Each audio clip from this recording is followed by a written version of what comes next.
for us, it's also a dream that people love music as much as you do. Thank you. You have to understand that's like the passion that you have is the only reason why we are in the studio, because we know people, I mean, yes, we do it for ourselves because we are artists and we love to make music. The reaction you and everybody has, Thank you. That's the biggest thing. It means a lot. Thank you.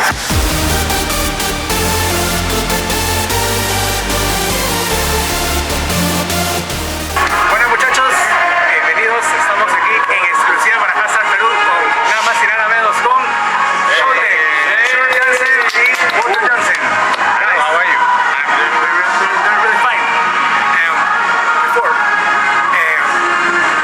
how was your trip coming here? I mean, it was a long trip, right? We flew from Montreal, actually, from Canada, because we're both in Canada. So there was a direct flight from Montreal. We landed this morning, had amazing food. So the food always gives a lot of energy, and also let us taste the culture, which is important because we love to also partake in whatever Peru represents other than the parties, the food, the culture. So we had a great time. So it feels good. That's really good to me. I mean, listen, we love the party, but we like food sometimes even more, you know? Yeah, so we the do. food is very important. Of course. And what did you think the first time when you knew that you were going to have a competition here in Peru? Yeah, we were really excited, and we got a lot of messages in Instagram. Other questions, which tracks we're gonna play, like you're gonna play some hardstyle, you're gonna play like older songs, newer songs. But the feedback has been really good. And we also noticed that in South America in general, we have a good following and a very committed fan base. So Yeah, and you guys love hardstyle here. Yeah, It's crazy. Our Instagram was like exploding. So we're like, yeah, doing a show in Peru, great. But then the feedback from the fans was incredible. Like already before we haven't even performed yet. So that's great. Of course. And for the people here that didn't know that you were going to play maybe like EDM music, your new tracks, most of the new tracks, and what can you say to the people that are expecting a lot of hardstyle tonight? I mean, we dropped an album, 360 Blue, which is an hardstyle album. It would be weird if we wouldn't play hardstyle tonight. But of course, we also have fans who want to hear Booyah and Bad and Cannonball. Yeah. So it's a luxury problem. It's a luxury problem, but to make everybody happy, normally it's not possible, but tonight it is. But I want to say one thing. Hardstyle, of course, is a genre. But hardstyle is also a little bit the energy of how you make the music. I think we put a certain feeling in our music. If it's Booyah or Bad or Cannonball or FTS, there's the same energy. That's the Showtek hardstyle energy, I think. In general terms, did you ever consider that in Peru there is a hardstyle scene? Or I mean, we seen it in Chile, I think, always. There's a big festival there. And I also see on our Spotify in Mexico, there's a big hardstyle community. And then we've been touring through South America the last like 10 years, and we definitely see people love hard music here. And I think also it's because your culture is very outgoing and going with family, and you're all very positive people. And I think that fits the music too. It's like an energy release, you know? Yes. So it makes total sense that the warm, hearted people here like that music. yes, that's true too. There's a lot of hardstyle fans. There's a lot of hardstyle fans here in Peru. But in that time, like talking about in the middle of 2019, 2011, when like the music genres from Showtek separated from EDM to hardstyle. How did you feel about separating from hardstyle and started with EDM music? Well, it was like it's always, as my brother described earlier, if you listen to the EDM we were doing, it was basically hardstyle a little slower, but it was a very hard version of house music. And that was just something that was very fresh for that time. It became big room, you know, but basically if you speed it up, it's hardstyle again, but just a little less harder kicks. But the energy is still in there. And for us, we've done it for a long time. We had many records that were, for us, remarkable, like FTS and all those. Those were just records, we can never remake them again because they were the way they are. And we felt, let's try something new. And because we gave it a little bit of space, we were also able to come back and give it some new love again. Because it's still part of who we are. And if you listen to the album, I think you can really hear the passion and the work. That like Dear Hardstyle, for example, a really big track. The hardstyle community adores the song. And I think this is part of our career.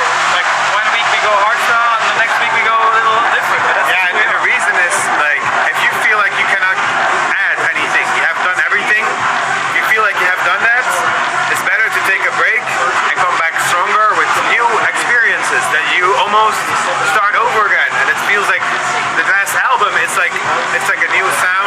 Showtek sound, but it feels like there's a lot of new stories in there. And if you just keep doing it just because you're just doing it, you're not making the fans happy because they will feel you're not giving all of your heart and your soul. If you don't give everything you have, like ne pasa de nada, right? Totally in all your history in music, what's the most meaningful track for you? Oh man, in our music?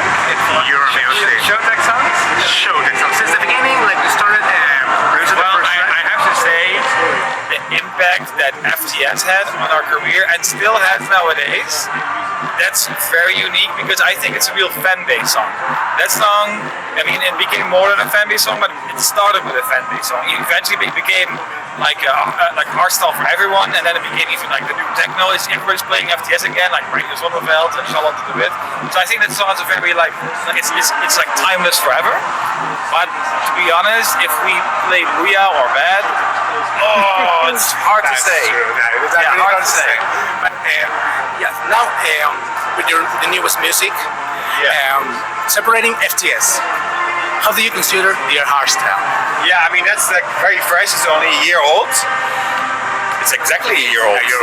Yes. And that is it's from us as well. How we wrote it is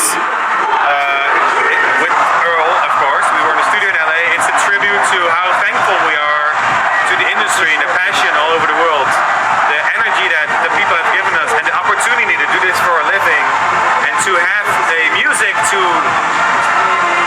forget about all your issues in life and really live your childhood dream with music is the best thing that's ever been given to us. So we're just very thankful that we were able to do that, and also now 20 years later doing hardstyle, realize like how amazing that is and how great it is that music connects us all over the world, and that we all, when we hear that vocal, we all feel the same way. Yeah, and we did not want to make another FTS. No. It was more like, okay, let's make sure that we have like a diary, like I'm writing my heart, my thoughts on paper, and then let's try to have a different kind of songwriter, like a lyricist, a different voice than FTS, because FTS is FTS. If you're gonna do the same thing, it's never gonna be the same. So let's do a whole new approach and also a different story because it was a different time in our life. When we were doing FTS, we were rebels, we were a little bit rough, we were young kids, we were going crazy sometimes, and the hardstyle is also like a love story to what we've been through with the scene for himself, and it translates to everyone. And I think it's just a very fresh approach on like a poem in terms of music, and it works for us. And people cry when we play it. People cry, and that's the craziest thing. We have so many shows, and we see people just tearing, and we're like, oh fuck. Yeah, we did. It is a little bit different though, and that's what I like what he's saying. It's like we talked about what hardstyle meant to us, to Earl, and then he was just asking us all these questions, and then we answered him, and then he said, okay, I have something, and then we sat down in the studio in LA, and then he started saying it as a poem, and his voice is nice, and then I started crying immediately. Like, oh my god, this is amazing. So we recorded it, I think 3 takes, and yeah, just played some pads on it live, and that's it, you know? Yeah, especially in the first the last lyrics of the song, "My love for you will never die." Yeah. That hits really hard. Yeah. For all fans, that hits really hard. You know why it's so nice? Because no matter if you're like if you just listen to hardstyle for the first time, or if you're listening for 20 or 50 years, it will mean something to you because you fell in love with it, and you will always fall in love with it, right? So it's timeless again, and I think that's the beauty of the song. It's kind of like it's plays in your heart. Yes, it is. It is within the heart of everyone. Like I saw in this interview with you that Showtek said, everything that we've created until that time, but when that interview was in like 2018, Showtek said, we've done FTS, we've done multiple tracks. Can we do something better than that? And you finally did. Yeah, and this is what we were saying. It's good that we left because we would have never done it that way.